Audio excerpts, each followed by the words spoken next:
ప్రియా దేవుని సంగమా, మీరందరికీ యేసుప్రభు వారి పరిశుద్ధమైన నామంలో శుభాలు తెలియచేస్తూ ఉంటున్నాను. ప్రియులారా, మీరందరూ క్షేమమని తలుస్తూ ఉంటున్నాను. ప్రతిదినం మీ కొరకు అనేక ప్రార్థనా అంశాల ద్వారా ప్రార్థన చేస్తూ ఉంటున్నాం. మరి మీరు కూడా మన యొక్క సంఘాల కోసం ప్రార్థన చేయవలసిందిగా తెలియచేస్తూ ఉంటున్నాను. ప్రియులారా, మరి మన Paul's gospel baptist church ministries తరపున ఒక చిన్న మాట అనే ఆధ్యాత్మిక కార్యక్రమానికి వీచేసిన మీ అందరికీ కూడా ప్రత్యేకమైనటువంటి శుభాలు తెలియచేస్తూ ఉంటున్నాను. ప్రియులారా, మరి నేడు మనం ధ్యానించవలసినటువంటి సమయము లెంట్ డేస్కు వచ్చేసి ఉన్నాం. అంటే ఈ నూతన సంవత్సరంలో మనం లెంట్ డేస్లో మనం అడుగుపెట్టి ఉన్నాం. ఈ లెంట్ డేస్లో అంటే సిలువ ధ్యాన ఆరాధనలు, అంటే సిలువ ధ్యాన కూడికలు.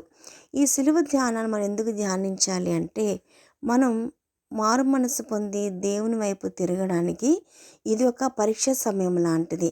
లేదంటే సెల్ఫ్ చెక్ చేసుకున్నటువంటి స్థితి మనం గమనించవలసిన వారంగా ఉంటున్నాం. అయితే ఈ మొట్టమొదటిగా మనం ఆలోచన చేయవలసింది ఏదైనా ఉంది అంటే రిపెంటెన్స్. ఈ రిపెంటెన్స్ అన్న మాటకు, పశ్చాత్తాపన అన్న మాటకు బాధపడడం, లేదంటే తప్పు చేసామని బాధపడటం మాత్రమే కాదు, కానీ మనస్సు మార్చుకొని, మార్చుకోవాలంట? మనస్సు మార్చుకొని పాపం నుండి దేవుని వైపు తిరగడం. అంటే రిపెంట్ అండ్ టర్న్ అని మనం ఆలోచించవలసినటువంటి వారంగా ఉంటున్నాం. అలాగే పశ్చాత్తాపం గురించి మరి దేవుని యొక్క వాక్కులో ఏమైనా ఉంది అంటే, మరి దేవుని పశ్చాత్తాప పిలుపుగా మనం చూస్తూ ఉంటున్నాం. అపోస్తలుల కార్యాలు 3వ అధ్యాయము 19వ వచనం చూసినట్లయితే, కాబట్టి మీరు మారు మనస్సు నుండి మీ పాపములు తుడిచివేయబడుటకే దేవుని తట్టు తిరగాలి. ప్రియులారా, దేవుని తట్టు మనం మారు మనసు పొంది ఎవరి వైపు తిరగాలంట? దేవుని వైపు తిరగాలి. దేవుని వైపు తిరగాలి. ఇది దేవుని చిత్తము. ఈ యొక్క దినాల్లో ఒకవేళ నీవు మారు మనస్సు పొందకుండా మరి ఈ లోకానుసారమైనటువంటి జీవితం జీవిస్తూ ఉంటే, ఈ క్షణమే మారు మనసు పొంది దేవుని వైపు తిరగడానికి ఈ సిలువ ధ్యానంలో మొట్టమొదటిగా నువ్వు ఆలోచన చేయవలసింది పశ్చాత్తాప కోసం పిలుపు. అంటే పశ్చాత్తాప పిలుపు, రెస్టోర్ అంటే రిపెంటెన్స్, కాల్ టు రిపెంటెన్స్ అని మనం ఆలోచన చేయవలసిన వారంగా ఉంటున్నాం. మారు మనసు పొందాలి, మీ పాపాలు తుడిచివేయబడాలి అంటే దేవుని తట్టు తిరగవలసిన వారంగా మనం ఉంటున్నాం.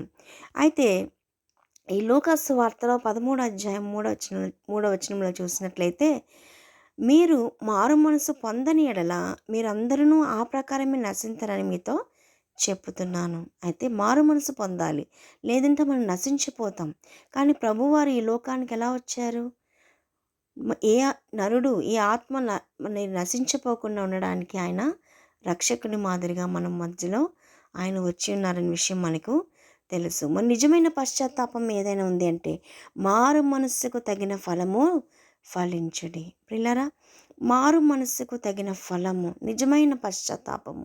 నీలో నిజమైన పశ్చాత్తాపం ఉంటే, నీలో మారు మనస్సు ఉంటే, నీవు పొందుకున్న ఆ యొక్క గాయాలు మార్పు వేయాలంటే నీలోని పశ్చాత్తాపం కలగాలి. మరి మారు మనసు తగిన ఫలాలు మనం ఫలించాలని ప్రభువారు చెప్తా ఉంటున్నారు. అలాగే పశ్చాత్తాపం ద్వారా క్షమాపణ. అంటే పశ్చాత్తాపన ద్వారా క్షమాపణ ఎలా వస్తుంది? నీ తప్పు చేసావు, ఆ తప్పు నుంచి నీవు సరిదిద్దుకునే సమయం ఈ 45 దినాలు నువ్వు ఎక్సర్సైజ్ చేయవలసినటువంటి వారంగా ఉంటున్నావు. ప్రియులారా, మన పాపములను మొదటి యోహాను పత్రిక 1వ అధ్యాయము 9వ వచనం చూసినట్లయితే, మన పాపములను మనము ఒప్పుకొని ఎడల ఆయన నమ్మదగిన వాడును నీతిమంతుడును గనుక ఆయన మన పాపములను క్షమించి సమస్త దుర్నీతి నుండి మనలను పవిత్రులుగా చేయను. ప్రియులారా, మరి అలాగే విరిగి నలిగిన హృదయంతో పశ్చాత్తాపం. ఈ యొక్క పిలుపులు ఎలా ఉంటున్నాయంటే, మరి విరిగి నలిగిన హృదయంతో పశ్చాత్తాపం. కీర్తనల గ్రంథంలో 51వ అధ్యాయం 17వ వచనంలో చూసుకున్నట్లయితే, దేవునికి ఇష్టమైన బలులు విరిగిన మనస్సు. ఆయనకి ఇష్టమైన బలులు ఏంటి? విరిగిన మనస్సు. మన మనసు విరిగిపోతే మనం మాట్లాడం. కదా. మన మనసు విరిగిపోయింది ఏదైనా విషయం మీద, ఏదైనా వ్యక్తి మీద మనకి మనసు లేదు, విరిగిపోయింది, చనిపోయింది అంటే మరి ఇంకెన్నడూ ఆ వ్యక్తుల వైపు మనం చూడం, ఆ విషయాల వైపు, ఆ వస్తువుల వైపు మనం చూడం. మనకి ఇష్టం లేదంటే చూడం. కానీ దేవునికి ఇష్టమైన బలులు ఏదైనా ఉందంటే అది విరిగిపోయిన మనస్సే అని ఇక్కడ చూస్తూ ఉంటున్నాం. దేవా, విరిగి నలిగిన హృదయమును నీవు అలక్ష్యము చేయవు. ప్రియులరా, నీ హృదయము విరిగిపోయింది, నలిగిపోయింది, ఎంతో బాధపడుతున్నావు, ఎంతో దుఃఖపడుతున్నావు, అయినప్పటికీ కూడా ప్రభువారు నిన్ను అలక్ష్యము చేయరు అని, అలక్ష్యము చేయవు అని ఈ యొక్క మాటలో రాయబడి ఉంది.